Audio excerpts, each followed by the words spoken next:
Breaking news అక్రమ ఆస్తులు కలిగి ఉన్న కేసులో నిందితుడైన ఈఈ నూనె శ్రీధర్ కస్టడీ నేటితో ముగియనుంది. ఏసీబీ అధికారులు శ్రీధర్ లాకర్లు ఓపెన్ చేయించగా అందులో 25 కోట్ల రూపాయల విలువైన నగదు ఆభరణాలు ఉన్నాయి. అధికారులు ఏసీబీ కోర్టులో కస్టడీ రిపోర్టును దాఖలు చేయనున్నారు. శ్రీధర్ నుంచి రాబట్టిన వివరాల ఆధారంగా అక్రమ ఆస్తుల లెక్క తేల్చనున్నారు. శ్రీధర్ ఇంట్లో స్వాధీనం చేసుకున్న డాక్యుమెంట్స్ ఆధారంగా ఏసీబీ అధికారులు సంబంధిత వ్యక్తులకు నోటీసులు అందించారు.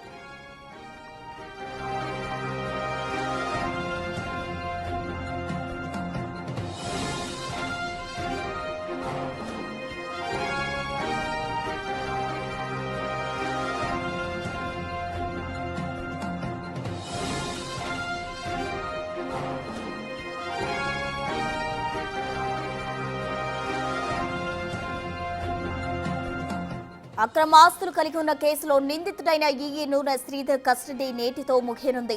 ఏసీబీ అధికారులు శ్రీధర్ లాకర్లు ఓపెన్ చేయించగా అందులో 25 కోట్ల రూపాయల విలువైన నగదు ఆభరణాలు ఉన్నట్టు గుర్తించారు. అధికారులు ఏసీబీ కోర్టులో కస్టడీ రిపోర్టును అధికారులు దాఖలు చేయబోతున్నారు. దీనికి సంబంధించి పూర్తి డీటెయిల్స్ అందించేందుకు మా ప్రతినిధి సుజాత సిద్ధంగా ఉన్నారు. సుజాత, చెప్పండి, అయితే ఈ రోజుతో కూడా శ్రీధర్ బాబు కస్టడీ ముగియనున్న నేపథ్యంలో ఎటువంటి పరిణామాలు చోటు చేసుకోబోతున్నాయి? దానికి సంబంధించిన డీటెయిల్స్ ఏంటి?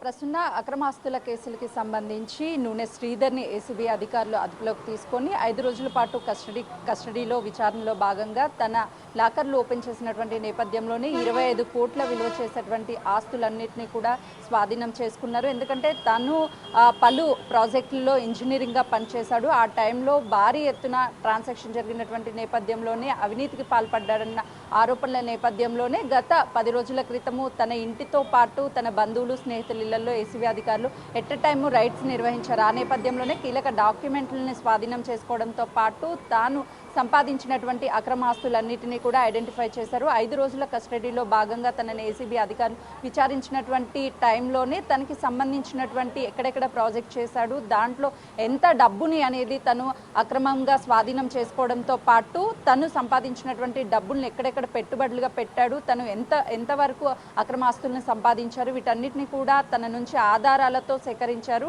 ఈ నేపథ్యంలోనే తాను సంపాదించినటువంటి 25 కోట్లకి పైగానే అటు నగదు కావచ్చు, కీలక డాక్యుమెంట్స్ అన్నిటినీ కూడా స్వాధీనం చేసుకున్నారు. నిన్న బ్యాంక్ లాకర్ని కూడా ఓపెన్ చేసి డాక్యుమెంట్లని స్వాధీనం చేసుకున్నారు. తను బినామీలుగా ఎవరెవరైతే ఉన్నారో వాళ్ళ ఆస్తుల్ని కూడా అటాచ్ చేయనున్నట్లు కూడా ఏసీపీ అధికారులు తెలుస్తుంది.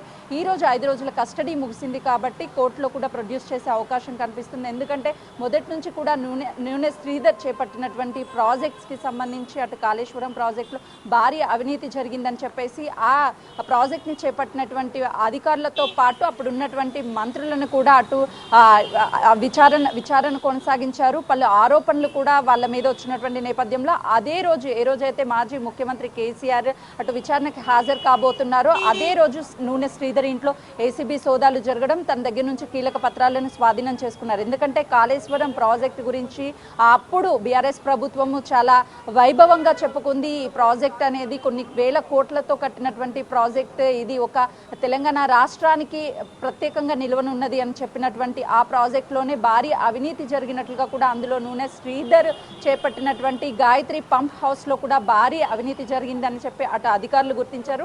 తనకి నోటీసులు జారీ చేసిన తర్వాత అదుపులోకి తీసుకోవడం, తనని 5 రోజులు కస్టడీ తీసుకున్నటువంటి సమయంలో తను సంపాదించినటువంటి సంపాదన ఎంత, తన ఇన్కమ్ ఎంత, తను మిగతా డబ్బులు ఎక్కడి నుంచి వచ్చాయి, తను ఏదైనా బిజినెస్ చేశాడా, ఈ ఆస్తులన్నీ ఎలా సంపాదించాడు, ఈ విషయాలన్నింటినీ కూడా రాబట్టారు. తను చాలా మంది బినామీలు ఉండి తన ఆస్తులన్నింటినీ కూడా బినామీ పేర్ల మీద పెట్టినట్లు గుర్తించినటువంటి అధికారులు అటు బినామీలకు కూడా నోటీసులు ఇచ్చి విచారించనున్నట్లుగా కూడా కీలకంగా అందుతున్నటువంటి సమాచారం. ఈ రోజు కోర్టు ముందు హాజరుపరుస్తారు తనని మరికొద్దిసేపట్లో.